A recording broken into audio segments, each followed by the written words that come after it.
Well, I guess if it's possible to get a farmer tan on your feet, then that's what I've done. What I'm going to do now is take you along with me for a little run. And I'm going to try to show you, if I can, while holding my camera phone here, how this whole thing works. Now, this is probably not something you want to watch if you get motion sickness, or if you've been drinking, or if you're intoxicated, because it may make you hurl. We'll see. So basically what I'm going to do is take you along with me. Now, what you can see here is I'm dealing with your typical small town asphalt street. Now I'm trying to run as gently as I can, and if I'm not making any noise, then I'm probably doing what I need to do. So there are my feet. Now my cameraman has been running with me here, and we're just going down the main drag here in Illiopolis. Really is pretty this time of year, and I've never tried to do this before while running, but I feel myself now. I'm really kind of heel striking a little bit more than I need to. So what I'm trying to do is to shorten my stride a little bit, and I'm trying to just run gentler. Now it's a little bit tough to do that while holding a camera phone, but you really need to relax and breathe.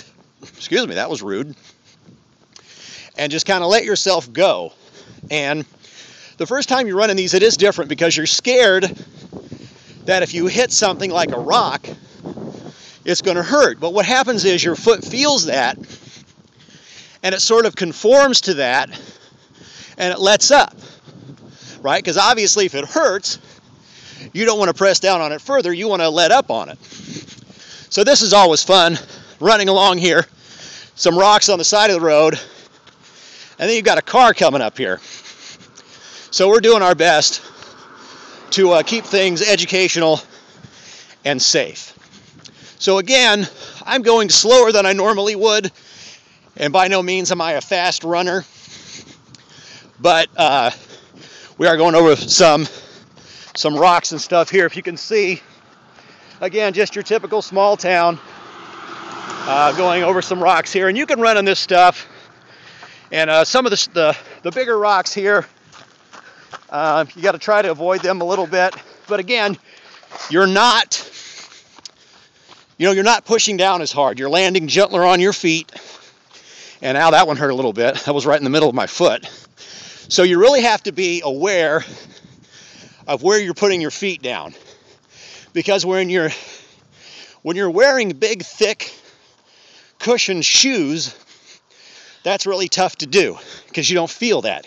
You may feel it if you go over a big rock, but if you go over a twig or a small rock, it's probably not going to bother you. So you really are a lot more aware of about where you're running. But again, a lot of it is relaxing. So here we go again, into some grassy area here, right by the road, trying to figure out where we are, what we need to avoid. So I'm pretty lucky. For the most part, when I run, I can run on asphalt, some smaller rocks, and I don't get to run a whole lot in grass, but grass would really be ideal. And if it was all grass, you probably wouldn't even need shoes or 5 fingers.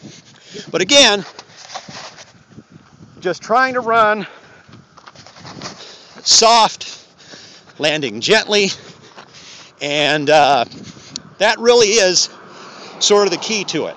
And if you can do that, and you can get over the initial fear of running barefoot or running without a big, thick cushioned shoe, then you can do it.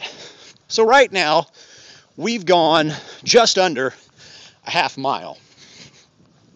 Feeling pretty good. Obviously, if I can keep up the conversation, obviously I'm not sprinting this, but just to give you an idea of what it's like.